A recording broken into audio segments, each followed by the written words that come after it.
1 Reis, capítulo 19, versículo 19 a 21.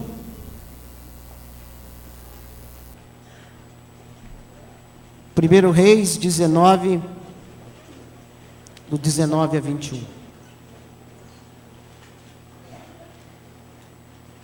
Amém? Quem achou, diga amém.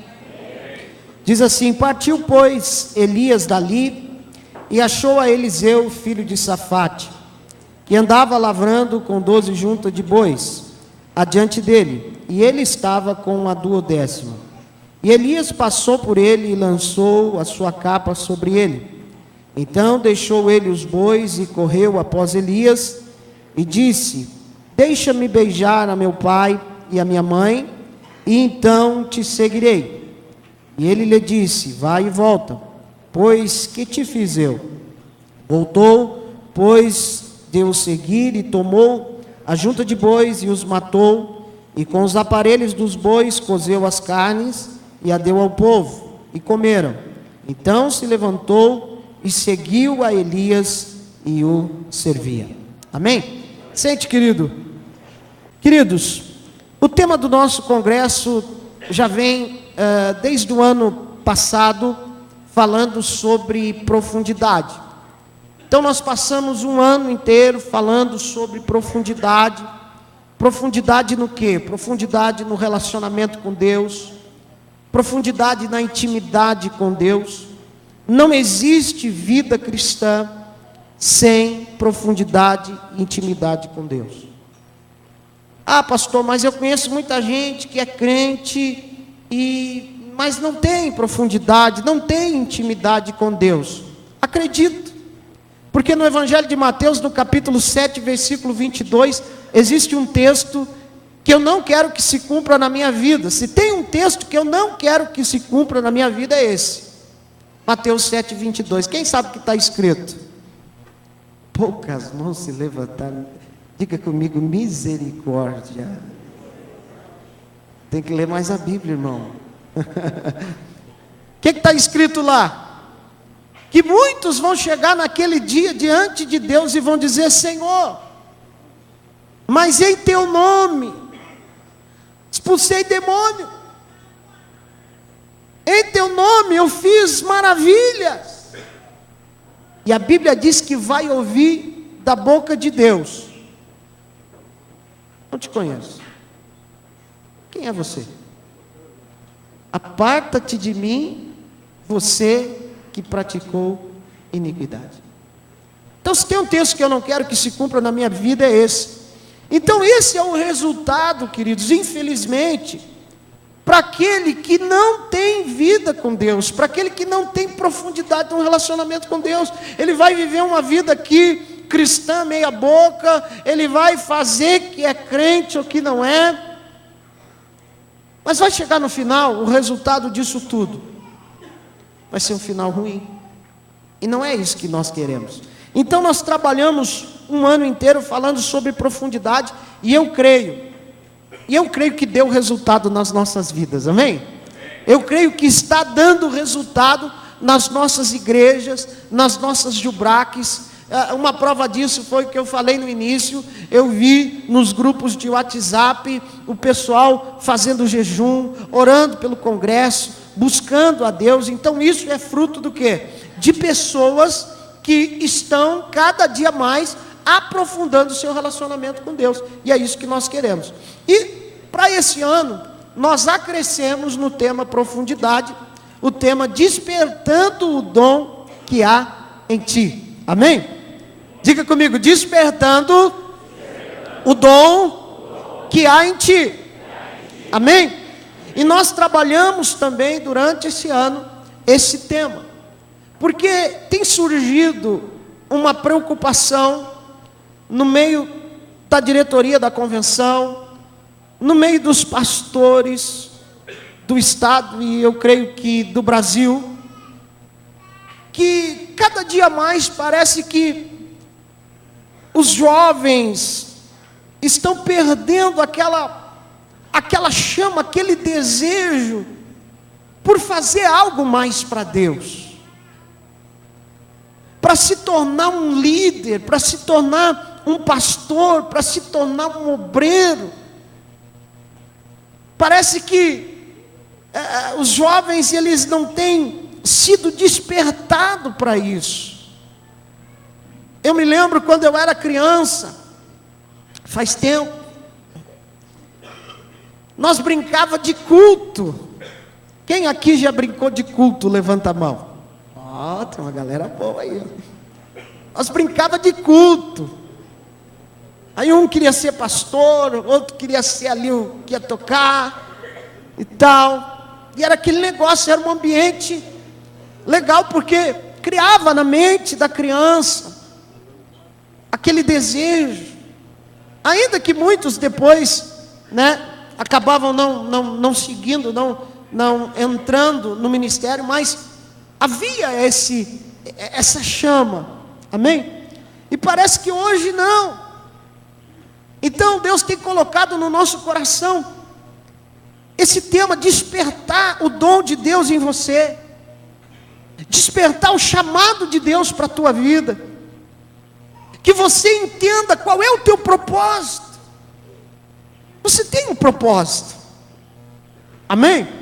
Olha para essa carinha bonita que está do seu lado aí, principalmente os jovens, quer dizer, às vezes nem tão bonita, né? Mas olha para ela e diga assim, ó, ei, não, mas tem que falar com vontade, não diga assim para ele, ei, você não é obra do acaso, não. Tem um propósito de Deus para a tua vida. Você não está aqui em Gramado apenas porque você conseguiu juntar o dinheiro e veio para o congresso da Jubrac, no Hotel Serra Azul, num dos melhores hotéis da Serra, não. Você está aqui porque Deus te chamou. Deus tem um propósito para você lá na sua cidade, lá na sua região, onde você estiver, há um propósito de Deus para você estar ali. Pode ter certeza disso. Ainda que você seja como José, você olhe e pense, meu Deus, como Deus tem sonho para mim, estou no buraco, saio do buraco, caio na casa de Potifar, acho que vai dar tudo certo, vou para a cadeia.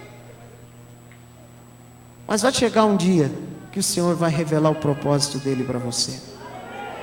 Amém? Então nesse tempo, queridos, eu tenho entendido que Deus tem nos chamado a um tempo de despertamento, a um tempo de nós acendermos a chama do nosso coração, um tempo de despertar o dom, despertar o chamado. A Bíblia diz em Romanos em Coríntios, que cada um tem de Deus o seu próprio dom. Há um dom em você. Quantos creem que tem um dom aí? Levanta a mão. Cada um tem um dom. Tem uma irmã lá em Osório, não sei se o pastor Roberto lembra dela, a irmã Marlene. Lembra da irmã Marlene? Exatamente. A irmã Marlene, eu digo para a irmã Marlene, você tem o dom do abraço. A irmã Marlene é incrível, irmãos. E o negócio é o seguinte, o perfume dela é bom, porque o perfume dela é forte. Né? E quando ela abraça, ela deixa a marca, meu irmão. Se o camarada é casado, chega em casa, vai dar um problema, porque vai sentir um cheiro diferente, mas não tem problema, é o abraço da irmã Marlene. Porque a irmã Marlene, onde ela está, irmãos, e não interessa a pessoa, não, ela está na rua, onde ela está, ela abraça e abraça mesmo. É um dom de Deus. Quantas vezes tem pessoas, e já aconteceu isso, que ela abraçou a pessoa, e pura e simplesmente por ela abraçar a pessoa desabou em choro, porque a pessoa naquele momento estava precisando de um abraço. Então cada um tem de Deus o seu próprio dom. Nós temos um dom, agora nós temos que despertar esse dom. Nós temos que buscar a profundidade, a intimidade com Deus, para que esse dom venha fluir em nós naturalmente, não algo forçado, não algo que eu fui lá para a faculdade aprender, não, algo que veio de dentro para fora. Então Deus tem nos levado, queridos, a entender que há profundidade, há intimidade no relacionamento com Deus. Ela gera, querido, obrigado, estava precisando. Ela vai gerar esse despertamento. Todos os grandes avivamentos, se você for ler e estudar a história dos grandes avivamentos, começou por pessoas que deixaram o dom de Deus fluir nas suas vidas. Dom da oração. Pessoas que começaram a buscar a Deus e transformaram a história de nações. Amém? História de nações, avivamento. Quando eu falo avivamento, querido, não é esse avivamento distorcido que está por aí, um avivamento, o reteté, o fogo, e não sei o que, é canela de fogo, é cabelo de fogo, é tudo de fogo, daqui a um pouco o cara explode, que é tanto fogo.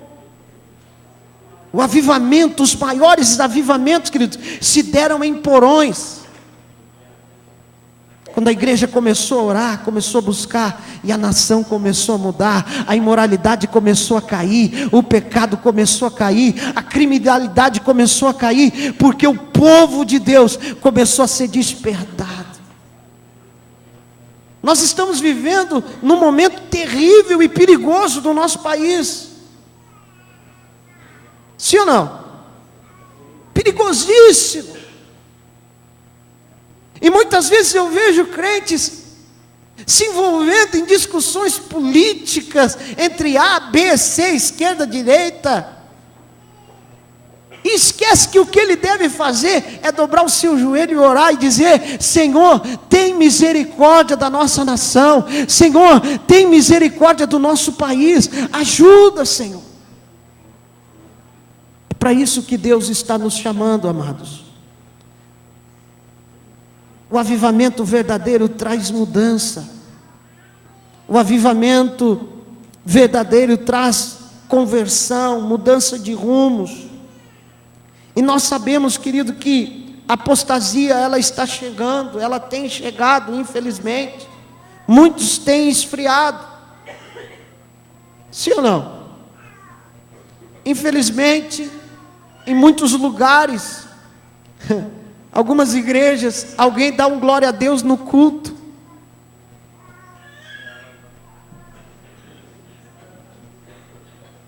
Fica todo mundo apavorado. Ei, quem é esse? Deu um glória a Deus. Mas a Bíblia também diz em Joel capítulo 2, versículo 28, que nos últimos tempos também o Senhor derramaria do seu Espírito. Amém? Quantos creem nisso?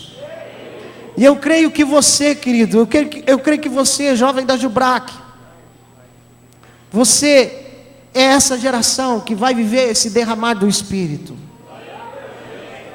Você é essa pessoa que Deus vai despertar algo em você, que nem mesmo você vai entender. Você vai estar lá no trem, indo para a faculdade, Deus vai te usar para orar por alguém naquele lugar.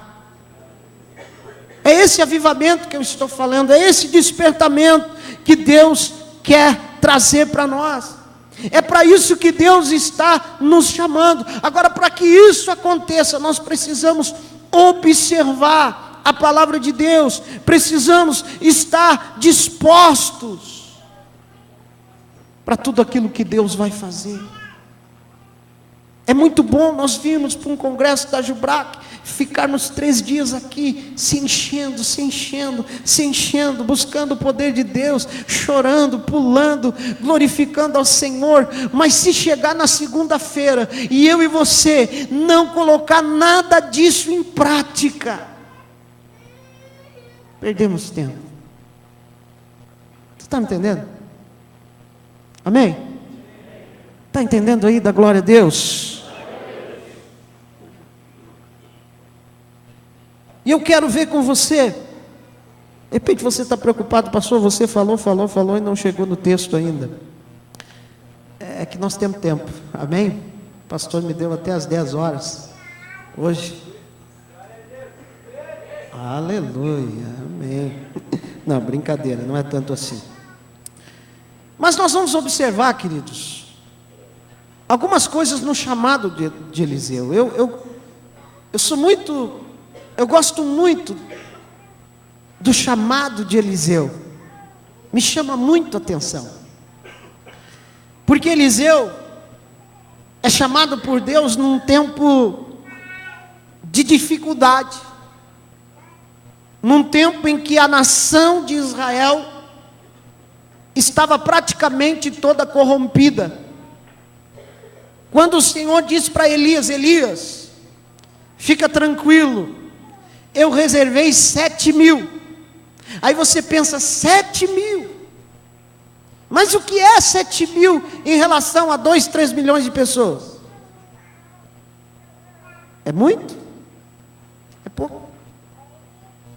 Tanto é que Elias estava desanimado, porque mesmo depois de tudo aquilo que Deus havia feito, derramado fogo do céu, consumido os 400 profetas de Baal e os 450 de Acera, Elias quer morrer, porque ele entende que está sozinho ainda.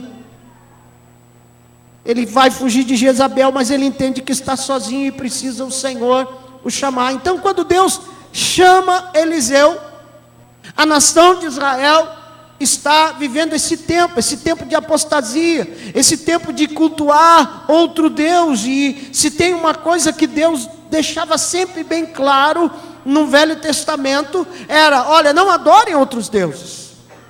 Amém? Quem conhece um pouquinho a Bíblia sabe disso. O Deus que eu e você servimos, queridos, é um Deus de exclusividade. Amém? É um Deus que gosta de exclusividade. Ele não gosta não de dividir você com outro, não. E quando Deus, através do profeta Elias, chama Eliseu, Eliseu está nesse contexto. E a Bíblia diz que Eliseu era filho de Safate. Não é de safado, irmão, é Safate. Tá? Veja bem, não confunda aí. Safate dá a entender pelo texto que ele era um fazendeiro, um homem rico, porque Eliseu estava lavrando. Alguém pode dizer: então ele era agricultor, ele era pobre. Não, na verdade eu entendo que ele era o dono, porque ele estava com 12 juntas de bois. 12 juntas de bois, para aquela época, era um negócio fantástico, não era qualquer um que tinha. Mas era uma família remanescente, uma família que não tinha se dobrado ao culto a Baal. E agora, Deus começa a chamar Eliseu. E o texto nos diz que, saindo Elias, partiu, pois, Elias dali, e achou a Eliseu. A primeira coisa no texto que me chama a atenção é essa frase: e achou Eliseu. Diga comigo: e achou Eliseu. Se achou é porque procurou. Amém? Quem procura, acha. Aleluia. A primeira coisa no chamado de Eliseu, a Bíblia está dizendo que ele o achou, Elias o achou, o Senhor o achou. E quando eu preparava esse sermão, o Espírito de Deus falava ao meu coração e dizia: eu continuo procurando. Amém? Eu continuo à procura de homens e mulheres que estejam dispostos a ouvir e a seguir o meu chamado. O Senhor está te procurando, meu irmão. A Bíblia diz que o Pai procura. O Pai procura os verdadeiros adoradores, que o adoram em espírito e em verdade. Os olhos do Senhor estão sobre esse auditório nessa noite. Aleluia. Os olhos do Senhor estão sobre esse auditório nessa noite, e Ele está dando uma vasculhada em cada coração, em cada vida, e Ele quer encontrar um coração que esteja disposto a atender o chamado dEle. Entenda isso. O texto diz que Eliseu foi encontrado, ele foi achado de Deus, porque o Senhor tinha um chamado para a sua vida. E olha, meu irmão, que quem ele ia substituir não era nada fácil. Elias era o grande profeta Elias. Elias é o profeta dos poucos profetas do Antigo Testamento que é citado mais de uma vez no Novo. Amém? Pois é esse que Eliseu está para substituir. Ele foi achado. A Bíblia diz que Elias o achou. O Senhor continua procurando, queridos. Jovens como Eliseu, com o coração quebrantado e voltado para Ele. O Senhor continua procurando corações como o de Davi, corações que se quebrantam na presença de Deus e dizem: eis-me aqui. Querido, o mundo está aí chamando você todo dia. O pecado está aí chamando a gente todo dia. Os prazeres estão aí chamando a gente todo dia. Sim ou não? Mas o Senhor também continua chamando você. O Senhor continua falando ao teu ouvido, ao teu coração, dizendo: ei, eu estou aqui, atenda o meu chamado. Chamei-te pelo teu nome, tu és meu. Jeremias 29:14 diz: serei achado de vós. O Senhor está procurando aqui pessoas como achou Eliseu. Amém? A segunda coisa que chama atenção no chamado de Eliseu é que Eliseu estava onde? Trabalhando. Diga comigo: trabalhando. Olha para o seu irmão e diga para ele: trabalhando. Eliseu não estava ocioso. Eliseu não estava lá contando carneirinho. Eliseu não estava lá fazendo não sei o quê. Eliseu estava trabalhando. O trabalho é uma bênção, irmão. Amém? Eliseu, irmãos, ele tinha compromisso com o trabalho. Eu quero dizer para você: não existe chamado de Deus, não existe despertamento de Deus sem trabalho.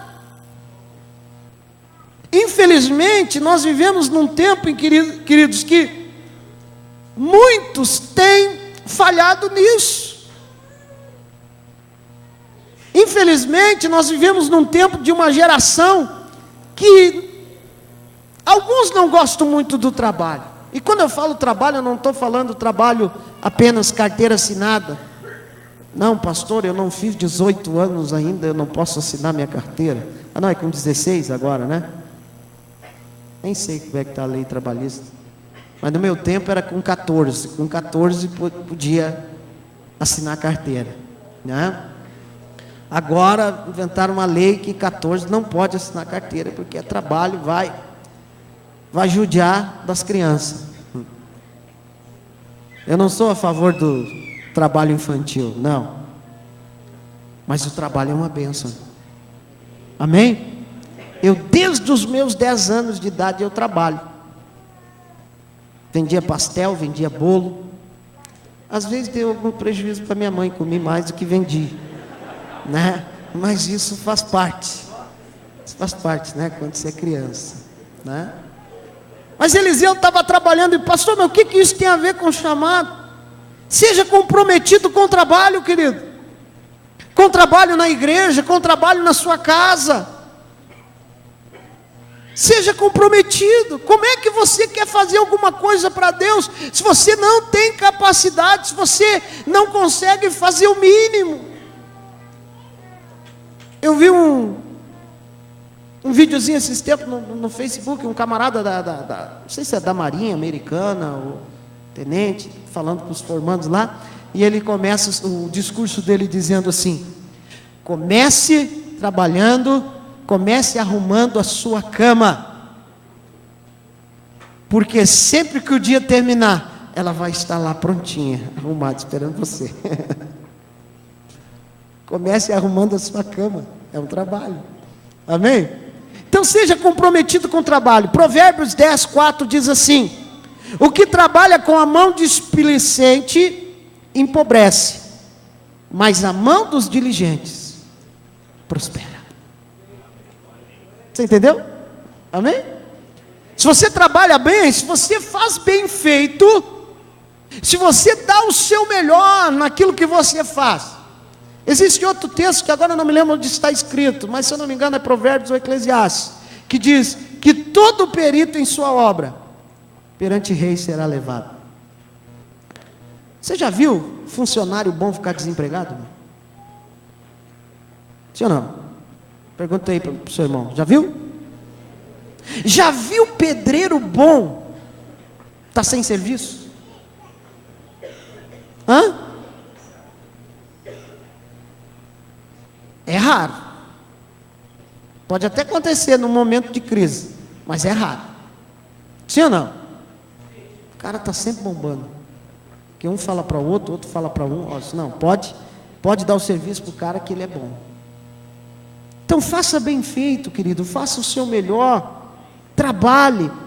Jesus, lá em João capítulo 5, versículo 17, ele diz assim: meu pai trabalha até hoje, e eu trabalho também. Eliseu estava trabalhando, amém? Diga comigo, Eliseu estava trabalhando. Então trabalha, meu irmão, trabalhar enquanto é dia, antes que a noite venha, na qual ninguém mais poderá trabalhar. Louvamos a Deus pela liberdade que nós temos no nosso país, de pregar a palavra, de fazer a obra de Deus. Irmãos, isso aí pode acabar. Pode acabar, infelizmente. Então trabalhe, faça o seu melhor, dê o seu melhor, coloque o seu melhor em tudo aquilo que você faz. Terceiro, o chamado, ele sempre está ligado ao princípio de autoridade. Amém? Por que eu ouvi pouco amém? A Bíblia diz, pastor Marcos, que Elias vinha vindo, não falou com Eliseu, não olhou para Eliseu, ele passa, lança sua capa. Em alguma tradução fala de manto. E quando a capa toca em Eliseu, não sei o que Eliseu sentiu. A Bíblia não diz aqui se ele sentiu um arrepio, se ele falou em língua estranha, não diz. Mas um negócio ele sentiu. O manto, a capa de Elias, representa a autoridade de Deus que estava sobre o profeta. Amém? A unção de Deus que estava sobre o profeta. E quando a capa toca em Eliseu, Eliseu entende que aquilo era um chamado de Deus para a sua vida. E ele reconhece a autoridade que estava sobre Elias. Não existe chamado de Deus, não existe despertamento de Deus, se eu e você não entendermos esse princípio. Há um princípio de autoridade. O próprio Cristo, ele falava sobre o seu Pai. Amém, meus irmãos? Pastor, mas por que você está falando isso? Porque, como eu disse, nós vivemos num tempo de muitas informações. Sim ou não? Depois que inventaram aquele negocinho chamado Google, que nem diz um irmãozinho que eu conheço, depois que inventaram o tal do Google, você bota um negócio ali e ele te dá tudo o que você quer saber, tudo. Depois que inventaram o Google, até uns homens estão se atirando na cozinha. Bota a receita ali, pá, dá o vídeo, como fazer, né? Mas nem toda informação é conhecimento. Amém ou amém? Nem toda informação é conhecimento, nem tudo que está lá é verdade. E tem muitas pessoas, muitas vezes muitos jovens, que vão para a internet, começam a folhear páginas e a olhar tantas coisas que parecem boas, ensinamentos,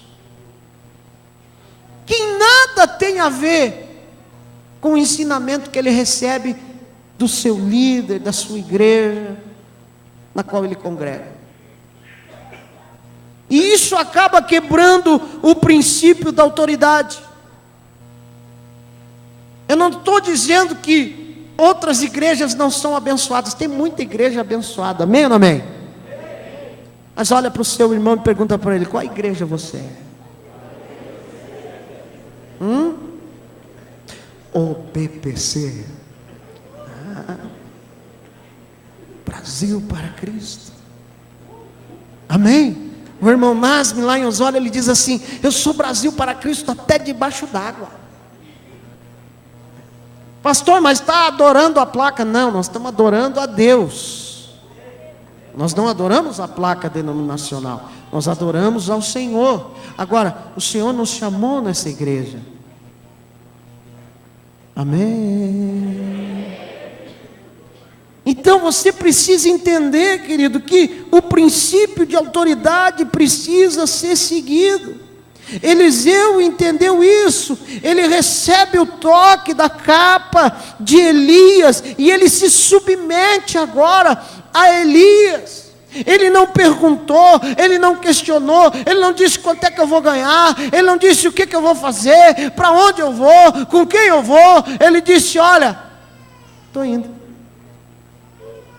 Amém, meus irmãos? Eu entendo que para muitas pessoas é difícil de seguir esse princípio, porque, como eu vinha falando, as gerações mudaram. Sim ou não? Antigamente o pai olhava para o camarada, não precisava falar mais nada, era só aquele olhar e voltava. O cara já entendia, né? Gostei uma vez do pastor Daniel falando do pai dele, né? Cadê o pastor Daniel? O pastor Daniel brincando de carrinho no culto, irmãos. Aí o pai dele só lá de cima assim deu aquela olhada. Quando deu a olhada, ele já sabia. Encrespou a coisa. Princípio de autoridade, irmãos. Mas hoje, infelizmente, nós vemos crianças de 5 anos, 4 anos, discutindo com o pai, tete a tete. Não faço, não vou. Esses dias no mercado, irmãos, esses dias no mercado, o anjo teve que me segurar, pastor César. Paz, uma menininha, ela não tinha mais do que 2 anos, pastor Adão. Eu estou na fila do pão, né? Esperando. E aí começou: eu quero celular. Eu não sei se era avó, se era mãe. Se era avó, ainda vou dar um desconto. Mas... E ela: não, fulaninha, não. E o tom começou a aumentar, irmãos. E essa menina começou a gritar, mas pensa num grito. Eu não vou fazer aqui para não estourar os tímpanos de vocês. Todo o mercado ouviu. O supridor que estava no corredor, que a padaria fica no final, saíram tudo para ver o que estava acontecendo. E ninguém controlava aquela menina. E a mãe, vó, sei lá o que era, não teve a capacidade de pegar aquela menina. Não pensa que eu vou falar, tá bom?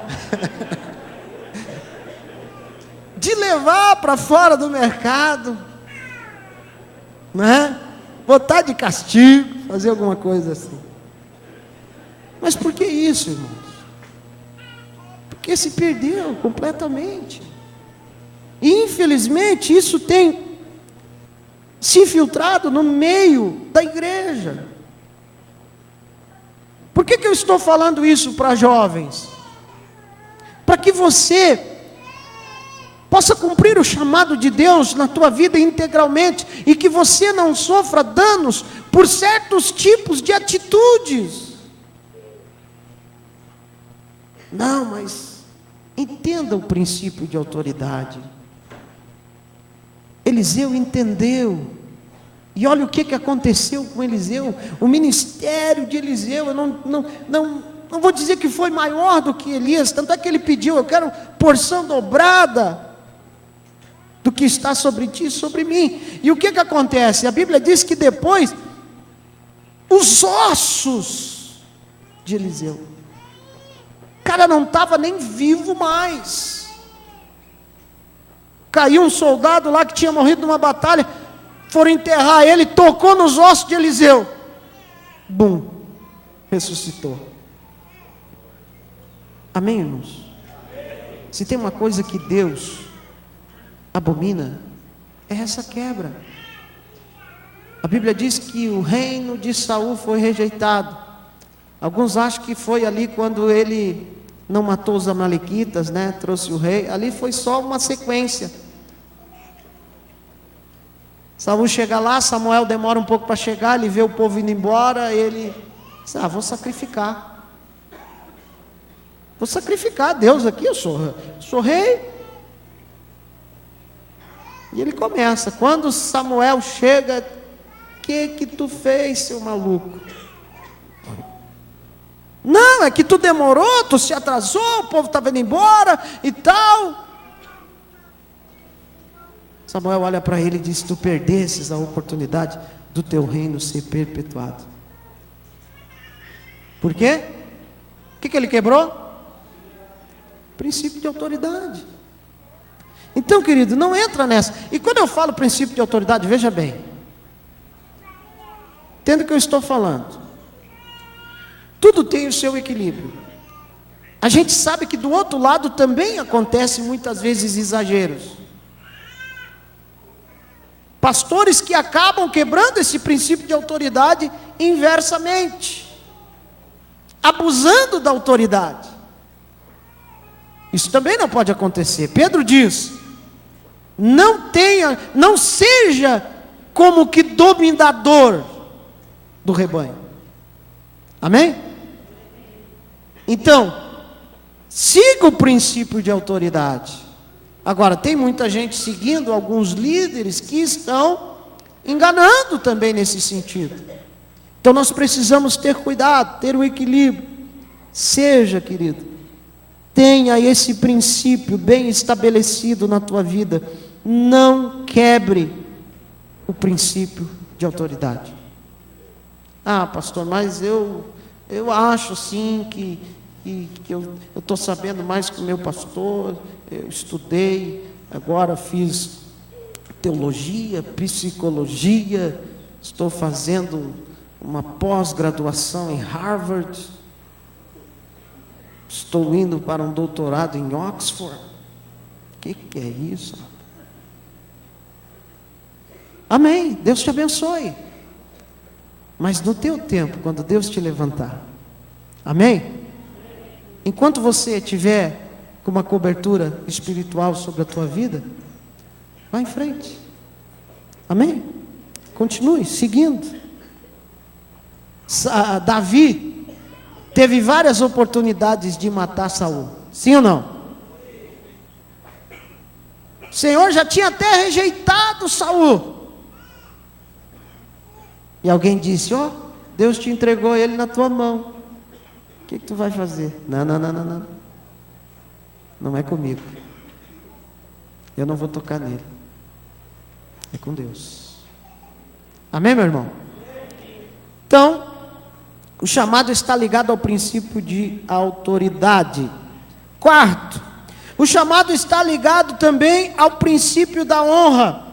A Bíblia diz que Eliseu, então, depois que recebe o toque de Elias, ele já decide em seguir Elias, só que ele faz um último pedido para Elias: Elias, deixa eu voltar lá e beijar os meus pais e despedir deles, e aí depois eu vou fazer tudo que tu me mandar.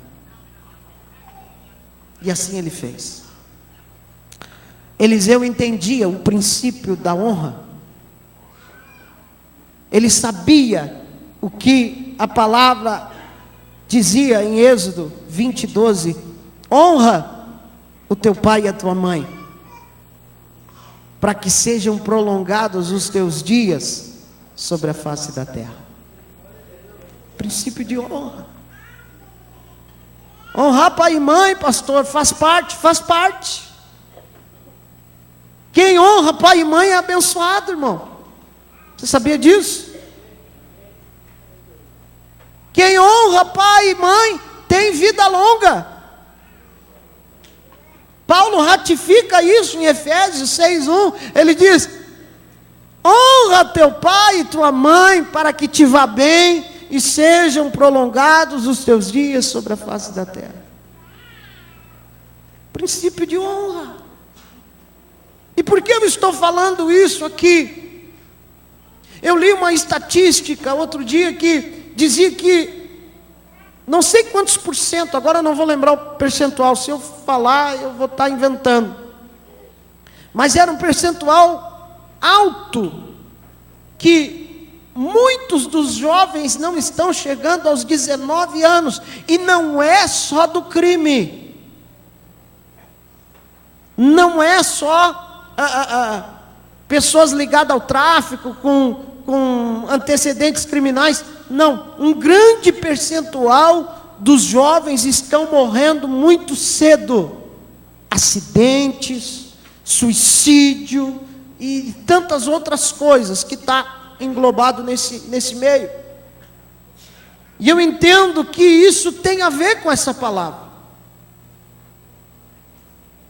Eu entendo que muitos, não estou dizendo todos, mas muitos desse percentual foi porque não cumpriram esse princípio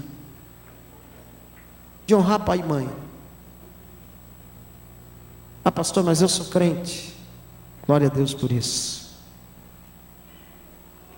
Você honra o teu pai e tua mãe? Amém? Se já honra, querido, glória a Deus, continue honrando, faça o seu melhor. Mas se você tem falhado nesse aspecto, aprenda a honrar.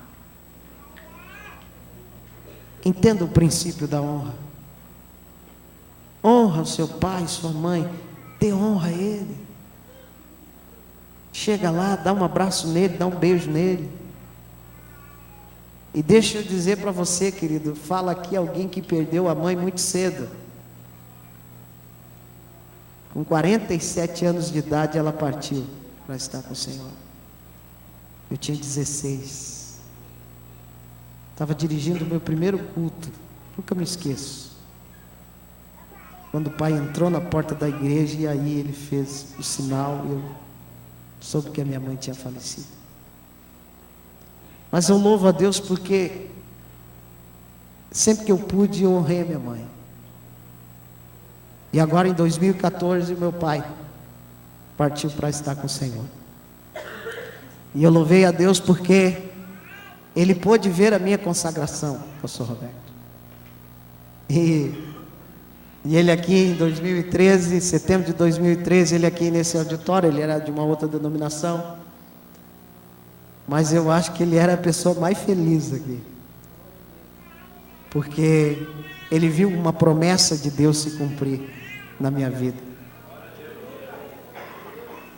No ano de 1976, a minha mãe perdeu um filho, que era para ser o primeiro filho homem, e foi dito pelos médicos que ela não poderia mais engravidar, porque a criança tinha 5,2 kg. Quem é mãe sabe do que eu estou falando, né? Uma criança com 5,2 kg, misericórdia. Naquela época não tinha muitos recursos. A criança estava sentada, foram tirar ferro, desnucaram a cabeça da criança e acabou morrendo Enéas no dia 16 de outubro de 1976. E quando estava sendo feito o ato fúnebre, o pastor que estava ministrando disse: se o irmão Valdir permanecer fiel, ele vai receber esse filho de volta. E aí, na mesma hora, o Espírito Santo falou para o pai e disse: daqui a 1 ano tu vai estar recebendo outro filho homem. Aí o pai: estou emocionado, vou receber esse filho de volta na eternidade. A voz falou de novo: não duvida, daqui a 1 ano você vai estar recebendo outro filho. E no dia 9 de outubro de 1977, nasceu esse que vos falo. Está perto, o aniversário está chegando, né? Estamos aí recebendo. E aí o meu pai me chamava de filho da promessa, porque Deus havia prometido para ele. Então ele viu a promessa que Deus tinha feito se cumprir. E às vezes eu tenho uma vontade de abraçar o meu pai. Às vezes eu tenho uma vontade de abraçar minha mãe. Não dá. Lá na glória, quando eu for para lá, vou revê-los. Mas eu creio que não vai ser o mesmo sentimento, porque lá nós vamos ser como anjos, né? A Bíblia diz. Então aproveita, querido. Aproveita. Parece uma coisa tão banal, né? Sim ou não? Mas vim para o congresso para ouvir que eu tenho que honrar meu pai e minha mãe. Querido. Cada um tem o que merece. Amém? Siga o princípio de honra na sua vida. E outra, não somente teu pai e tua mãe, honre as pessoas. Honre os mais velhos. Honre os seus amigos. Amém? Pode me honrar aí, pastor Daniel, aquele chocolatinho Gramado. Honre os seus amigos, querido. Aprenda a honrar o seu amigo, o seu irmão, o seu pastor. Não vou aqui legislar em causa própria, né? Mas honre o seu pastor, honre os seus líderes. Tenha honra. Amém? Faça o seu melhor. Em nome de Jesus. Vamos em frente, porque estou falando demais. Opa, esse glória a Deus não era para sair, falando demais.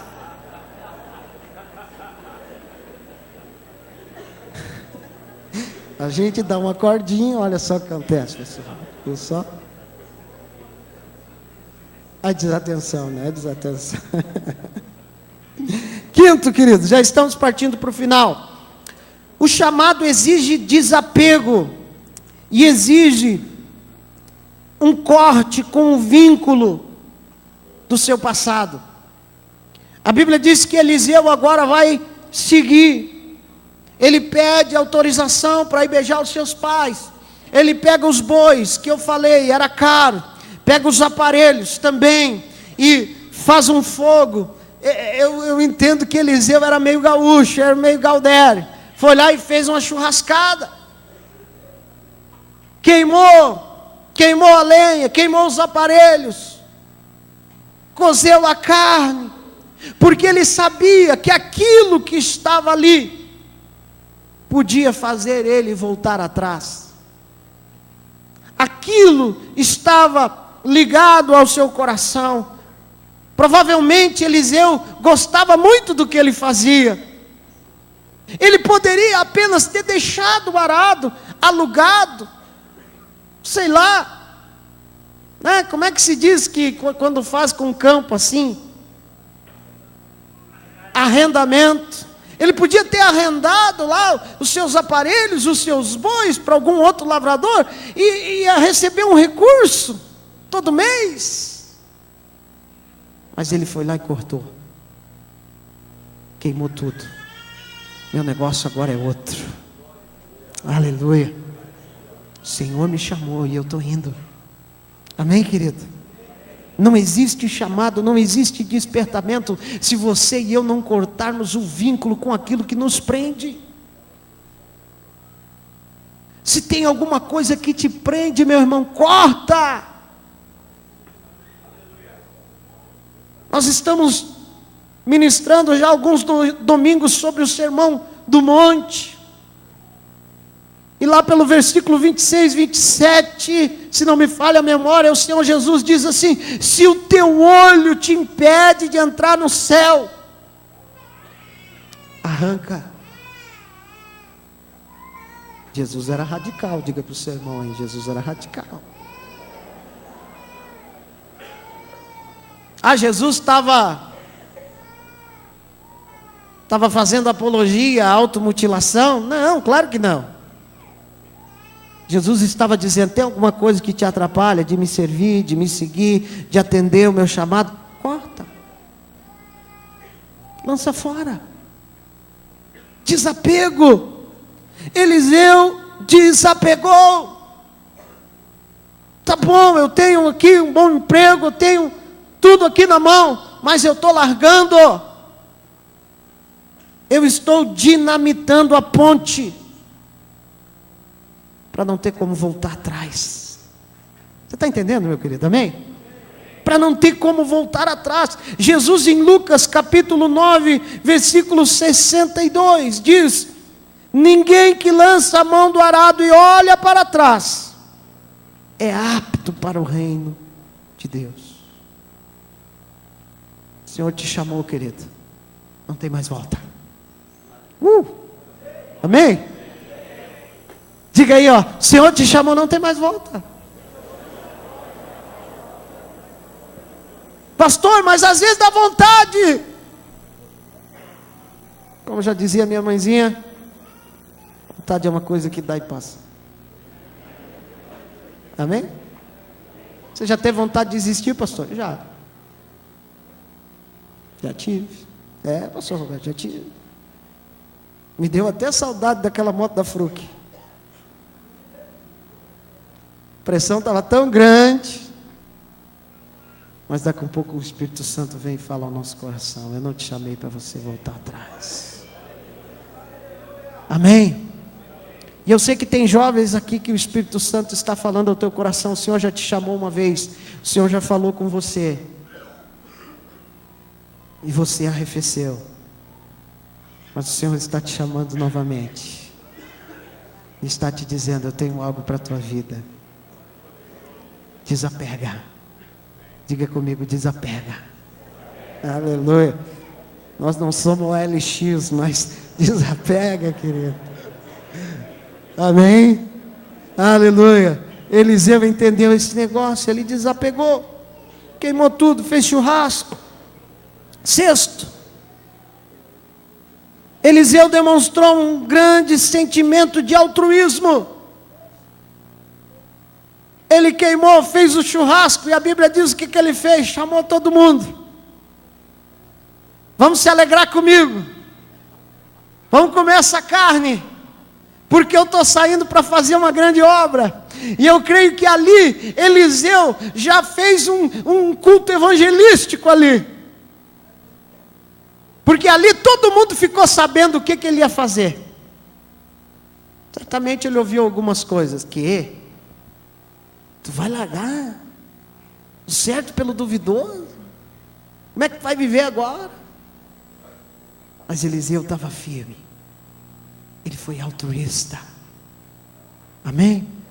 Convidou o povo. A Bíblia diz aqui que ele convidou o povo, compartilhou com o povo momentos de alegria, de festa.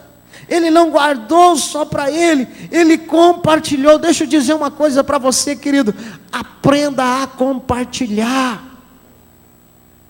E quando eu falo compartilhar, não somente no sentido financeiro, eu estou falando a compartilhar as bênçãos de Deus. Quem é abençoado aí, dá glória a Deus?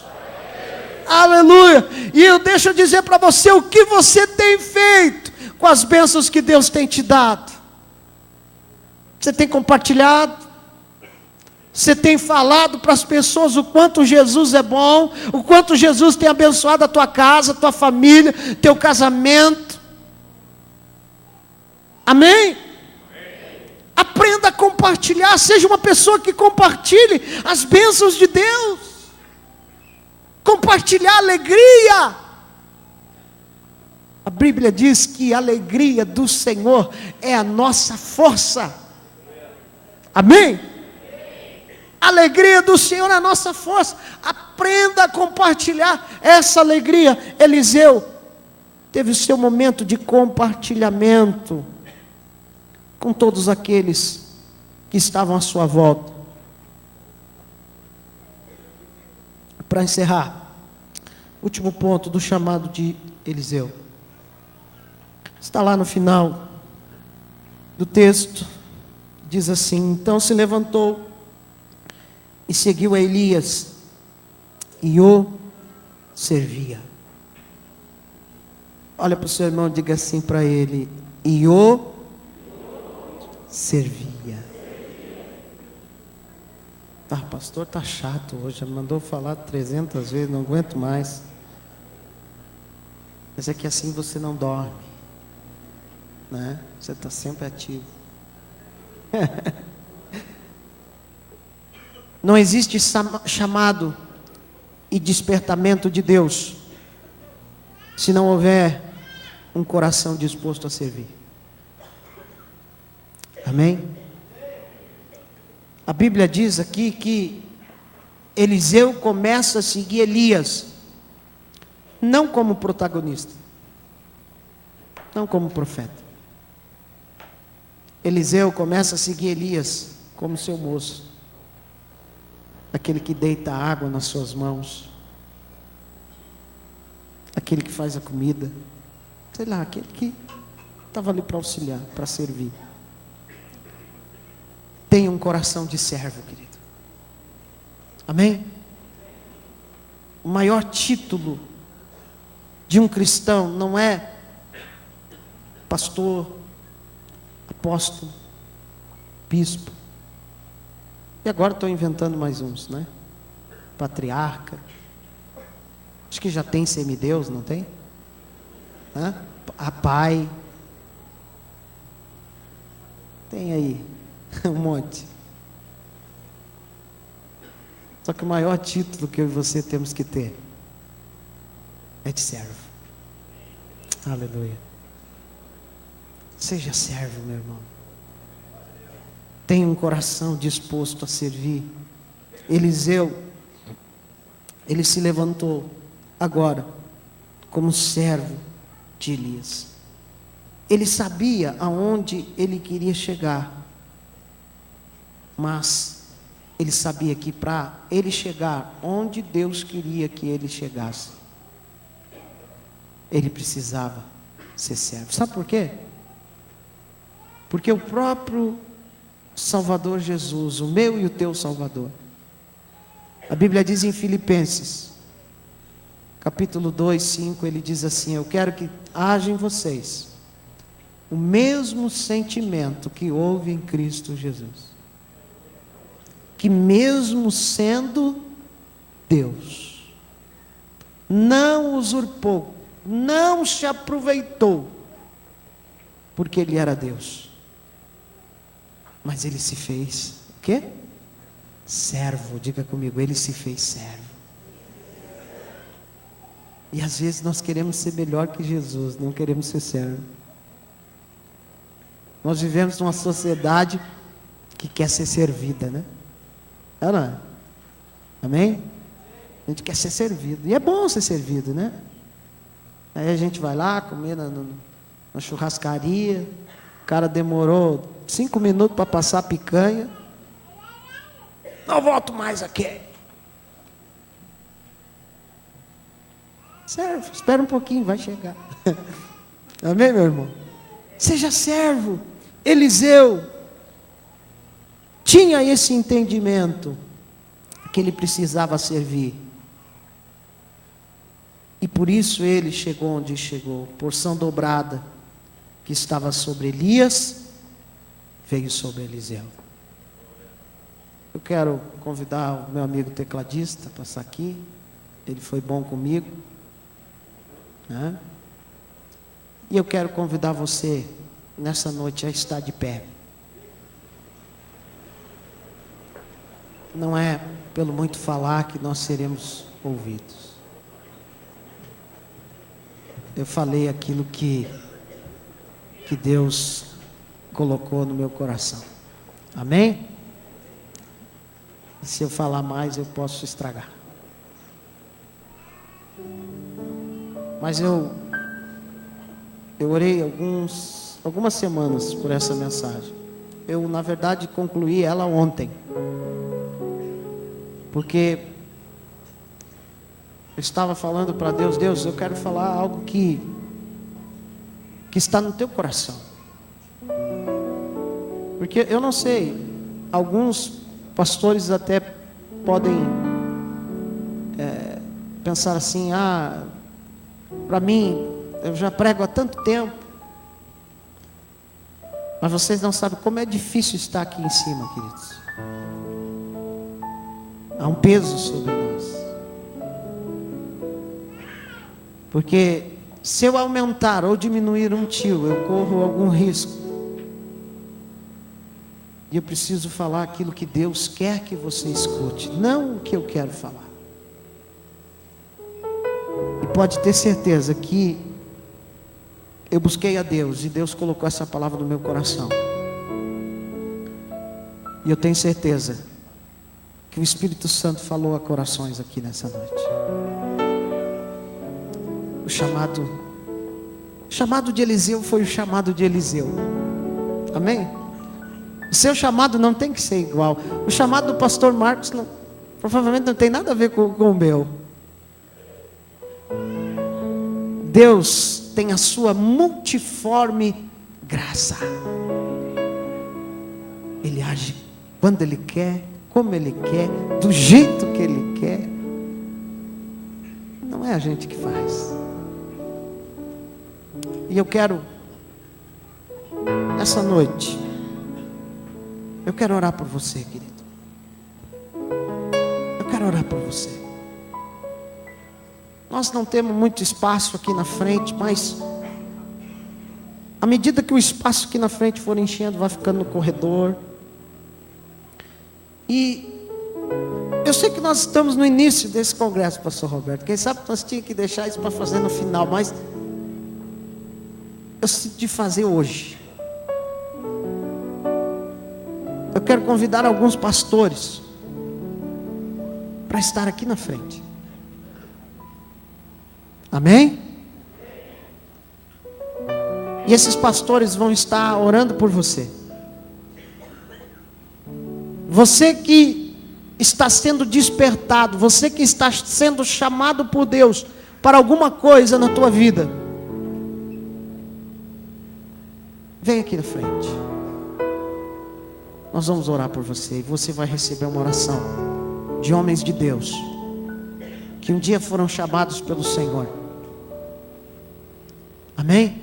Quero convidar o pastor João, pastor Roberto, pastor César, pastor Marcos, pastor Adalto, os que estão aqui mais aqui na frente.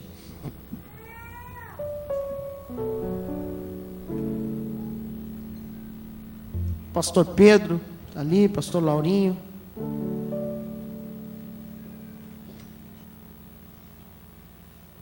Venha.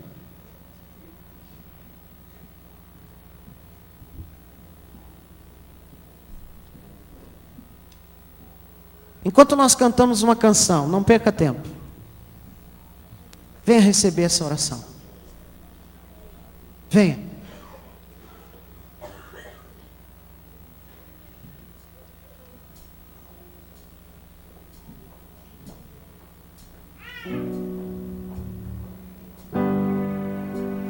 Aleluia. A presença do Senhor está nesse lugar, querido. Vá adorando, vá adorando.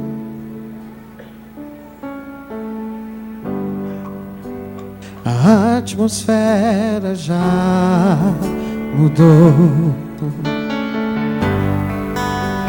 Espírito está aqui. As evidências surgirão.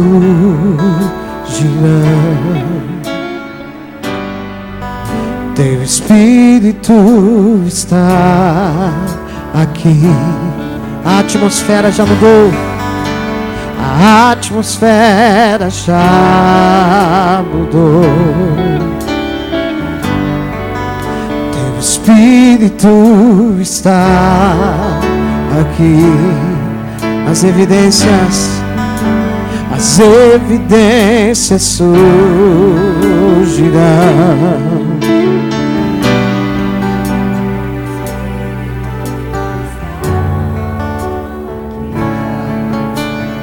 Os pastores vão começar a orar por você. A partir desse momento, receba essa oração agora. Aleluia. Aleluia. Pai, em nome de Jesus, toca nos teus filhos. Chamados, Senhor, estão sendo feitos esta noite. Vidas estão sendo despertadas pelo teu Espírito. Vem, Senhor.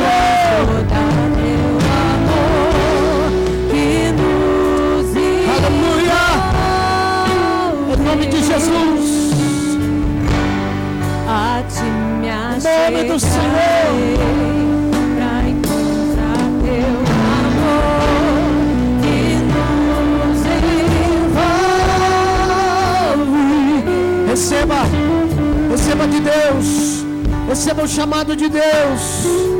Receba o despertamento de Deus. Oh, bendito é o nome do Senhor. Vá adorando, querido, você que ficou no banco. Levante as suas mãos para cá. Feche os teus olhos. Comece a adorar o Senhor. Sinta a presença dEle. Sinta a presença dEle. Sinta a presença dEle neste lugar. A atmosfera já mudou. Aleluia. Espírito está aqui. A atmosfera já mudou. Teu Espírito está aqui. As evidências surgirão.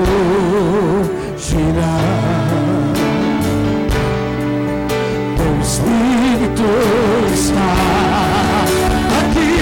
Flua neste lugar. Flua neste lugar. Transborda teu amor que nos envolve.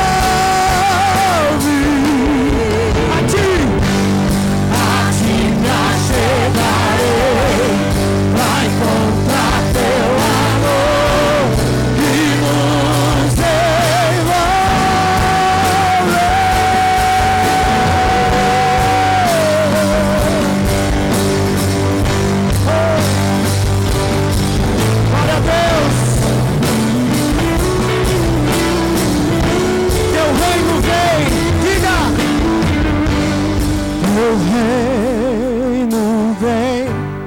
faz teu querer, inunda a terra.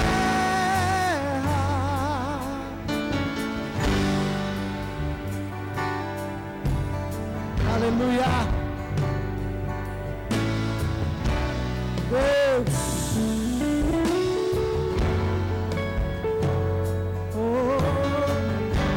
Espírito de Deus, vem sobre nós, te desejamos. Teu reino vem, faz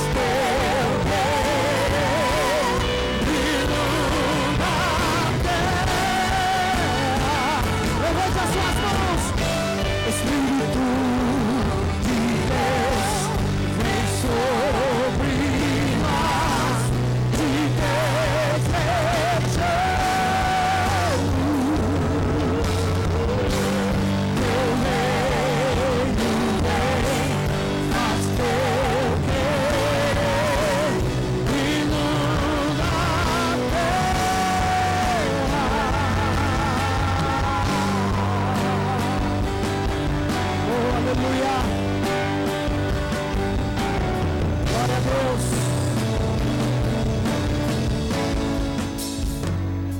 À medida que você for recebendo a oração, vá voltando para o seu lugar. Aleluia. Mas vá glorificando ao Senhor. Se você sentir vontade de abraçar alguém, abrace. Toque nessa pessoa. Aleluia. Diga mais uma vez: Espírito de Deus, vem sobre nós. Oh, Espírito, Espírito